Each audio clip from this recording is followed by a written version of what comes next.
Hello, स्वागत है आपका कॉमिक्स की दुनिया में। और आज हम पढ़ने वाले हैं बांकेलाल की नई कॉमिक्स तक बक। तो पहले इसका पोस्टर देख लेते हैं। यहाँ पे हमें देखने को मिलता है कि बांकेलाल एक बीन बजा रहा है। ये हमारी कहानी का हीरो होता है और ये दूसरा एक राक्षस जैसा आदमी दिख रहा है और ये शायद सांप है, इच्छाधारी सांप के समान ये व्यक्ति दिखाई दे रहा है। वो पढ़ते हैं तकबक और इसने राजा को पकड़ रखा है और ये हमारा राजा विक्रम सिंह है जिसे बांकेलाल हमेशा मारने की कोशिश करते रहता है। तो स्टार्ट करते हैं इस कहानी को जिसका नाम है तकबक। आज बांके बहुत गुस्से में था। बांकेलाल कहता है, लकड़ी के कांटे कांटे का घोड़ा, घोड़े के दुम पे जो मारा हथौड़ा, दौड़ा दौड़ा दौड़ा, घोड़ा तुम उठा कर दौड़ा। तो घोड़ा कहता है, आज स्वामी बहुत गुस्से में मालूम पड़ते हैं। चुपचाप चलता हूँ वरना दुम पर हथौड़ा बढ़ना तय है।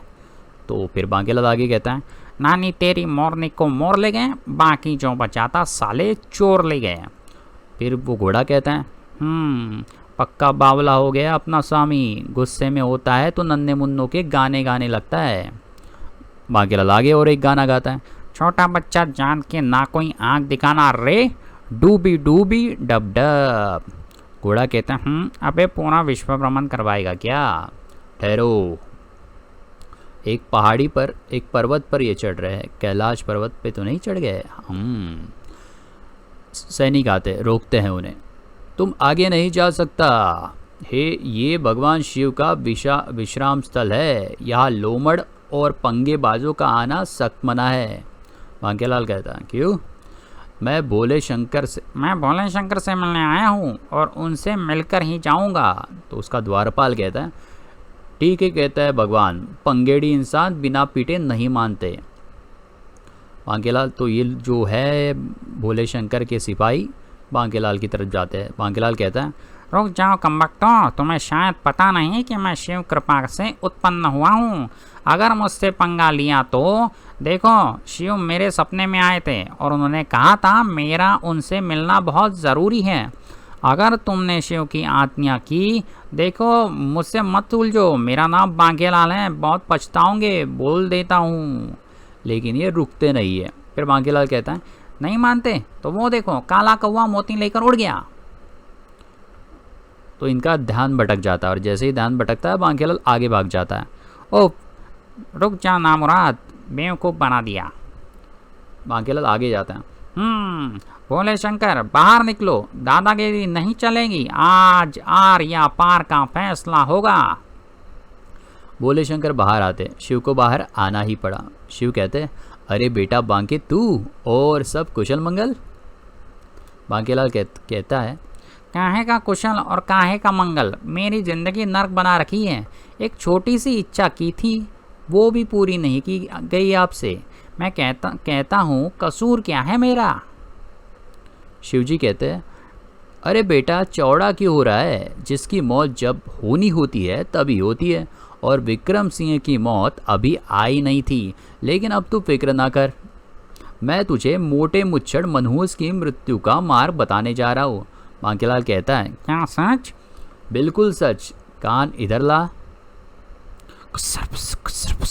वाह वाह। और तभी बांकेलाल बेड से नीचे गिरता है और उसका सपना टूट जाता है। बांकेलाल कहता है,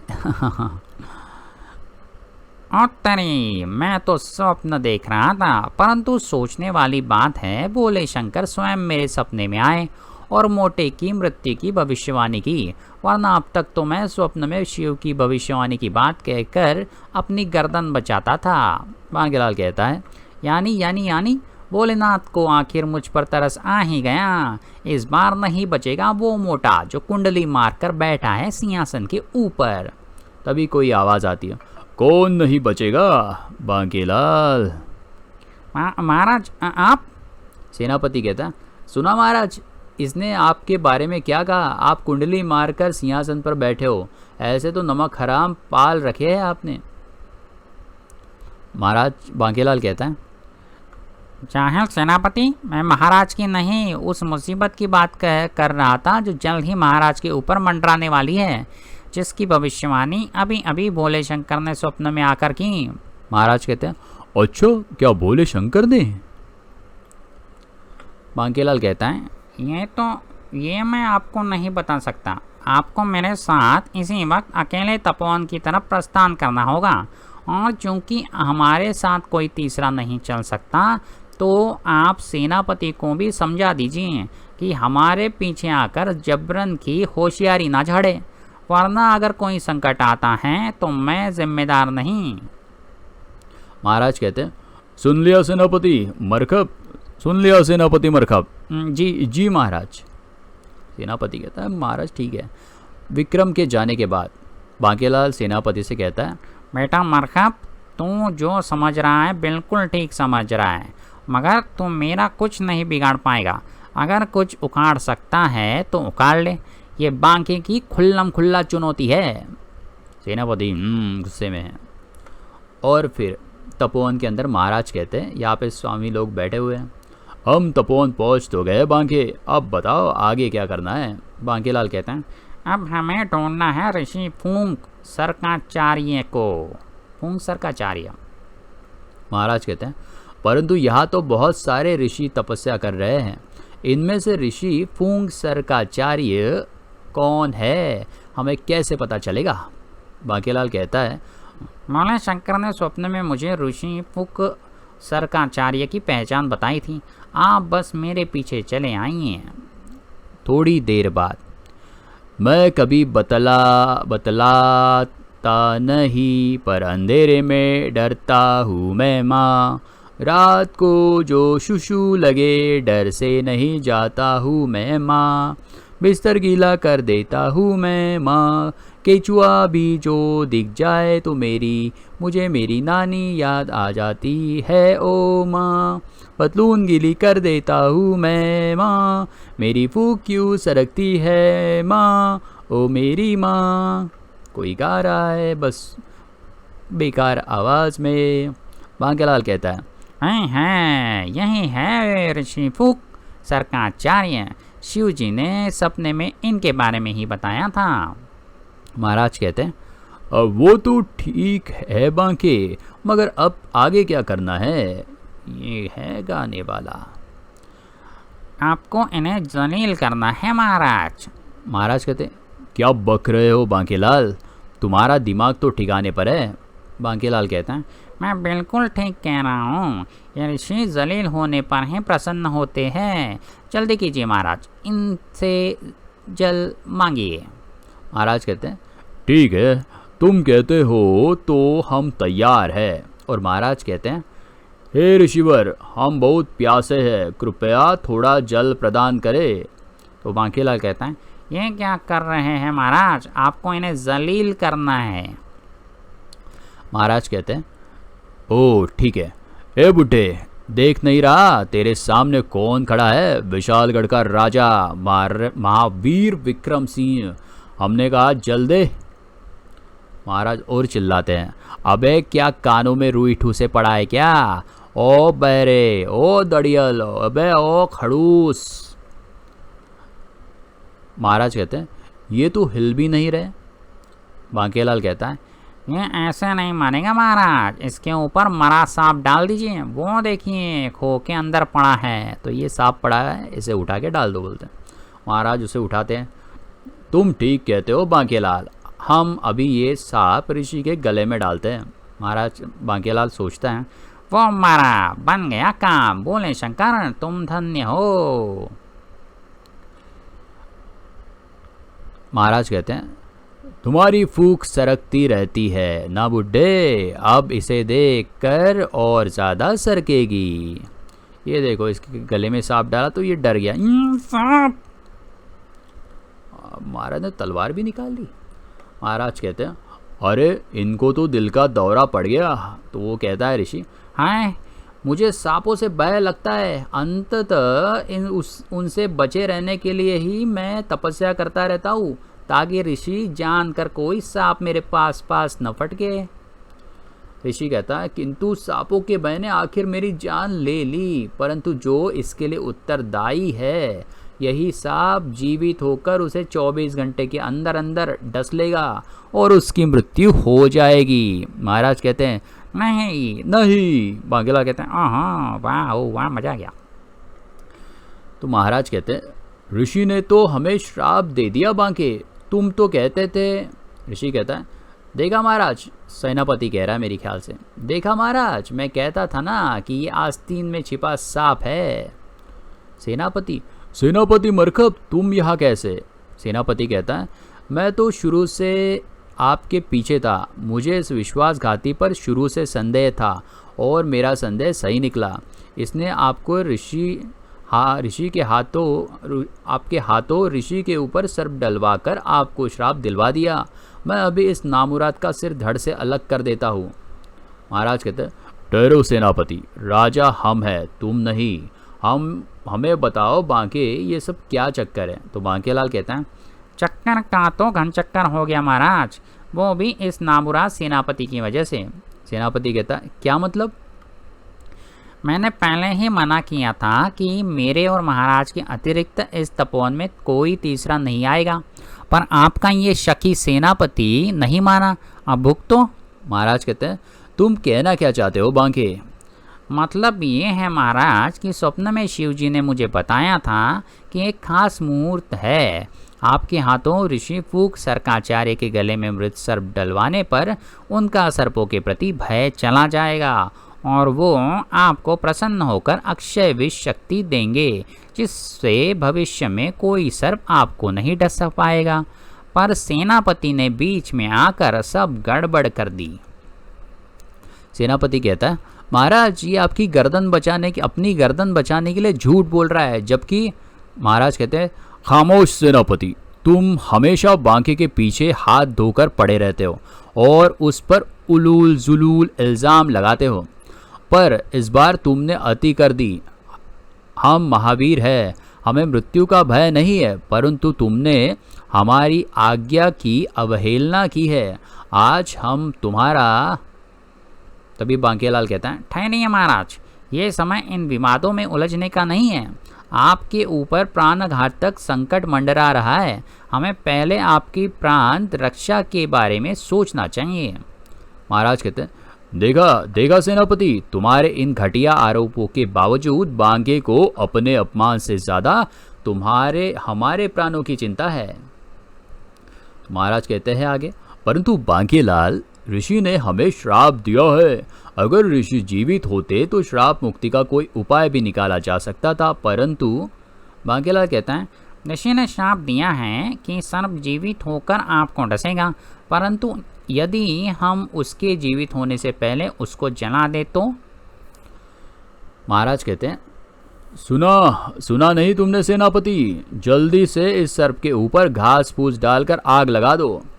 सेनापति कहता है मगर आग लगाने से पूर्व सर्प जीवित हो गया तो। महाराज कहते हैं तो उस सर्प की जगह हम तुम्हें जला देंगे कायर। तो वो सेनापति कहता है जी। बांकेलाल कहता है लगता है लगाते रहो आग बेटा मरकब, पर बांके ने जो आग लगाई है उससे निकल ना पाओगे। आगे बांकेलाल कहता है इस बार मोटे को कोई बचा नहीं सकता, आखिर खुद बोले शंकर ने आकर ये योजना बताई थी। और यहाँ पे सेनापति सर्प को आग लगा रहा है। ये डाली मैंने सर्प के ऊपर घास फूस और ये लगाई मैंने आग, और ये देख रहा है बांकेलाल। थोड़ी ही देर बाद अरे पूरी घास जल गई पर सर्प का बाल ना बांका हुआ। बांकेलाल सोचता है मैं जानता था ये शापी सर्प है महाराज, ये ऐसे नहीं मरेगा। तो फिर बांकेलाल कहता है सेनापति मरकब, इसे कहीं जमीन खोदकर दबा दो ताकि ये जीवित होकर भी बाहर ना निकल पाए। सेनापति कहता मैं हाँ। बांकेलाल के और कौन, ये सारी मुसीबत तुम्हारी बुलाई हुई है। बांकेलाल सोचता है और ले बेटा पंगा सम्राट से।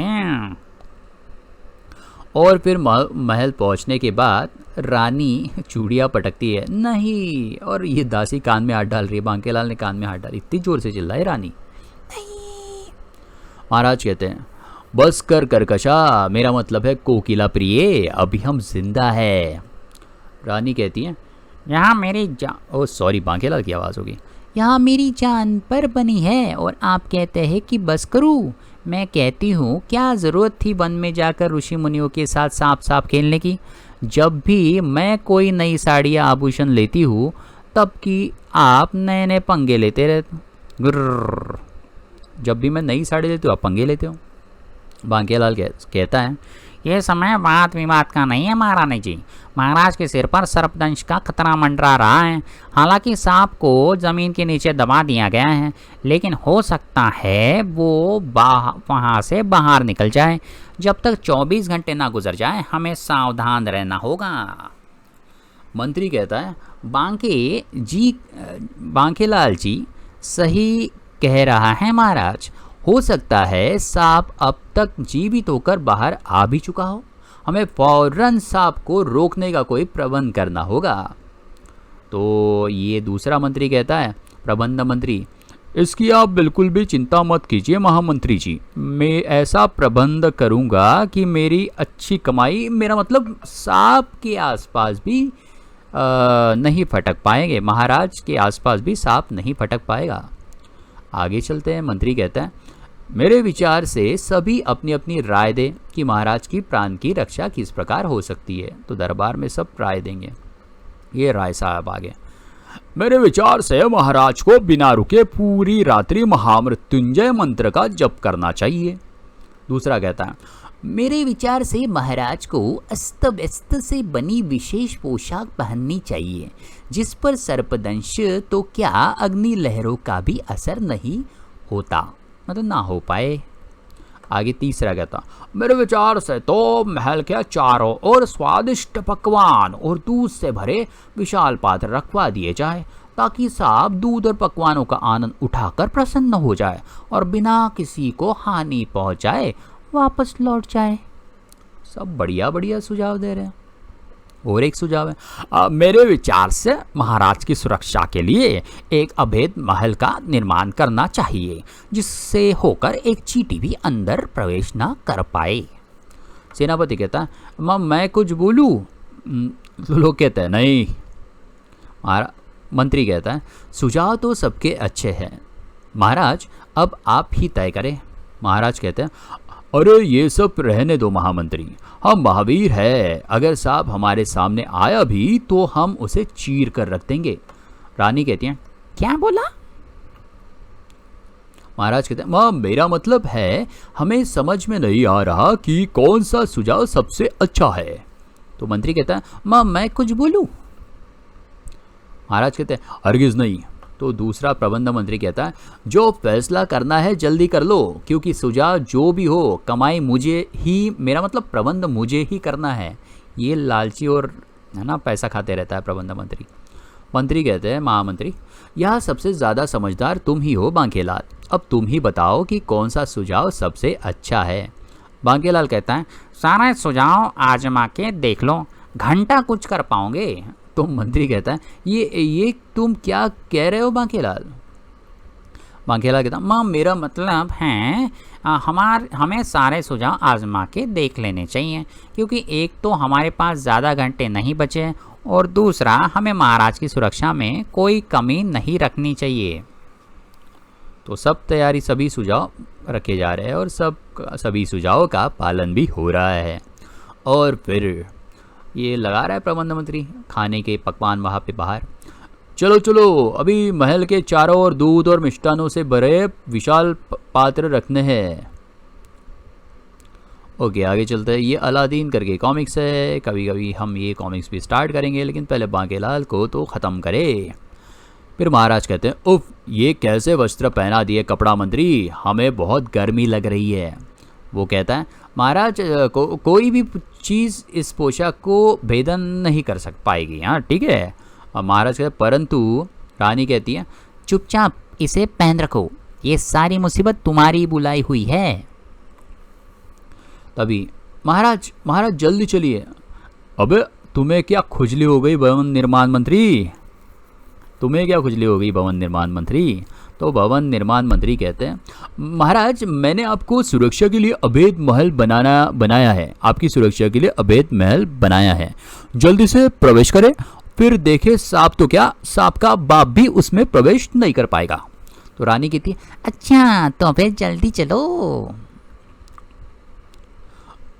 बाहर निकलते ही महाराज कहते, ये क्या है?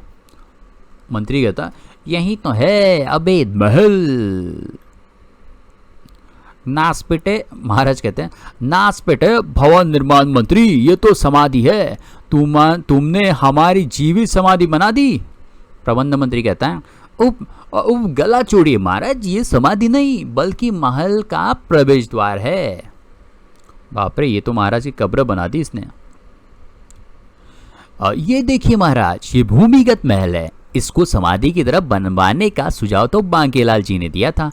महाराज उसके अंदर जाते हुए बोला, क्या कहा बांकेलाल ने, ऐसा कहा?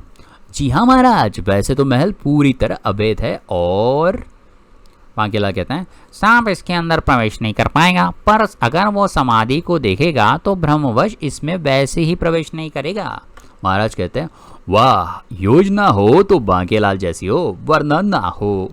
बांकेलाल सोचता है, सच तो ये है मोटे कि सर्पदंश से मृत लोगों को दाह संस्कार नहीं किया जाता, इसलिए तेरी मृत्यु से पूर्व तेरी समाधि का प्रबंध करवा दिया।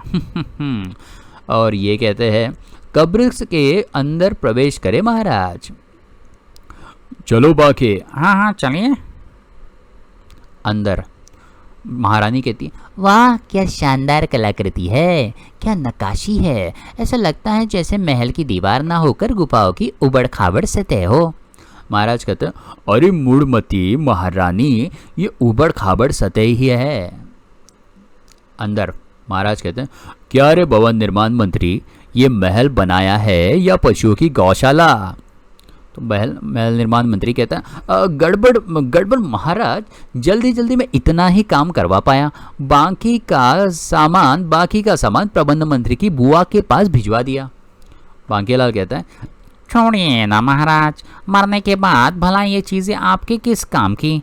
मेरा मतलब है, आपको कौन सा यहाँ रहना है? महाराज कहते हैं, एक तो ये अस्त व्यस्त के बने कपड़े, ऊपर से ये समाधि महल, गर्मी और खुजली के कारण जान निकली जा रही है। तो बांकेलाल कहते हैं, मैं अभी आपके लिए दाद मलहम और कुछ ठंडा वंडा लेकर आता हूँ। महाराज कहते हैं, तुम मेरा कितना ख्याल रखते हो बांकू? कुछ दिन, महाराज कहते हैं, बांकेलाल कहता है, कुछ दिन के मेहमान जो हैं आप। बाहर निकलते ही बांकेलाल कहता है, मोटे के साथ रहकर दिमाग की सारी नसें अकड़ गई थीं, अब थोड़ा काम कर लिया जाए।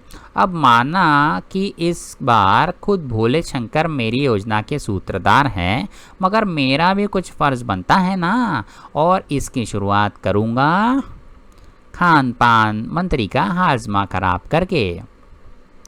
खान पान मंत्री, अरे बांकेलाल जी, ये क्या कर रहे हो? ये क्या कर रहे हैं आप? दूध में क्या मिला रहे? बांकेलाल कहता है, नमक।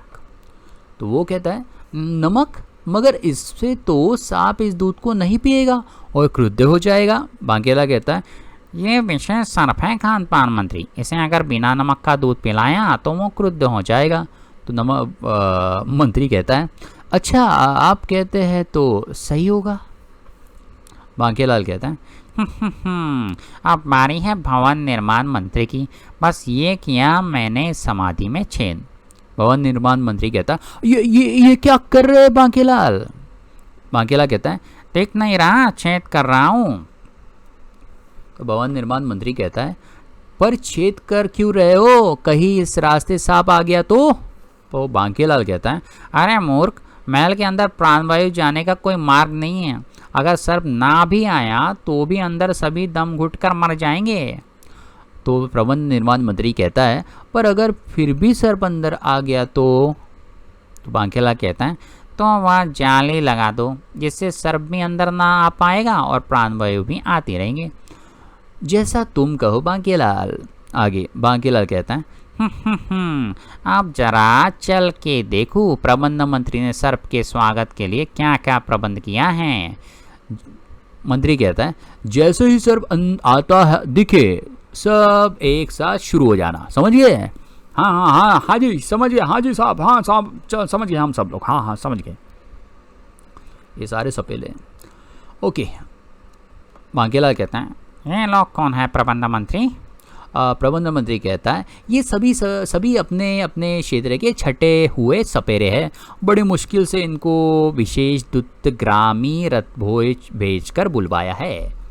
बाप रे, भयानक नाम है। विशेष द्रुतगामी रथ भेजकर बुलवाया है। तो बांकीलाल कहता है, अच्छा और कुछ बात कर रहा है ये बदमाश है प्रबंध मंत्री। लाखों मुद्राएं खर्च हुई, पर सवाल महाराज की जान का था ना, इसलिए मैंने परवाह नहीं की। परंतु बांकीलाल कहता है, परंतु प्रबंध मंत्री, इनकी शक्लें तो बच्चू ढोल वाले से मिलती हैं। मतलब नकली है क्या ये? तो बांकीलाल कहता है, जो आपके ताऊ की बेटी के विवाह समारोह में ढोल बजाने आए थे। तो प्रबंध मंत्री कहता है, ऐसी बात तो नहीं है, आपको कोई गलतफहमी हुई है। तो बांकीलाल कहता है, जरा इनको बीन बजाने को तो कहना। प्रबंध मंत्री कहता है, चलो जमूरो, बीन बजाओ। तो और वो बीन बजाने लगते हैं। पी आज आज मेरे यार की शादी है, आज मेरी यार की शादी है, धिनचक धिनचक। बांकीलाल नाचने लगता है। बहुत अच्छे बहुत अच्छे। बांकीलाल सोचता है, बस एक बार मोटा निकल ले, 7 दिनों तक बिना रुके ऐसे ही ढोल बजवाऊंगा। मतलब एक बार मोटा मर जाए तो फिर हम 3 बार ढोल बजवाऊंगा। लगता है जैसे पूरे संसार की शादी है। और आखिर इतने दिनों के बाद मैं स्वतंत्र हो ही गया। मेरी तंद्रा किसी ऐसी बीन की धुन से ही टूटनी थी जिसे कोई नौसिखिया बजा रहा हो। और ये बाहर निकला वो सांप, बाप रे, इंसान के रूप में, आधा इंसान आधा सांप, मतलब इच्छाधारी सांप। हा, अब पूरा करूँगा मैं अपना अधूरा काम।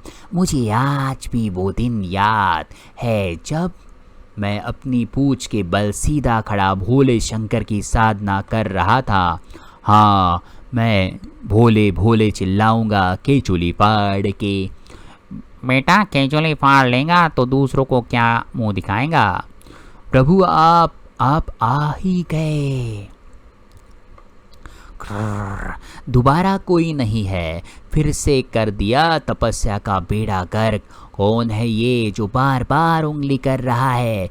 छोड़ूंगा नहीं उसे। तो भोलेनाथ कहते हैं, इही बेटा तकबक, यह काम खुद हम कर रहे हैं क्योंकि हमें पता है कि तेरे इरादे नेक नहीं हैं।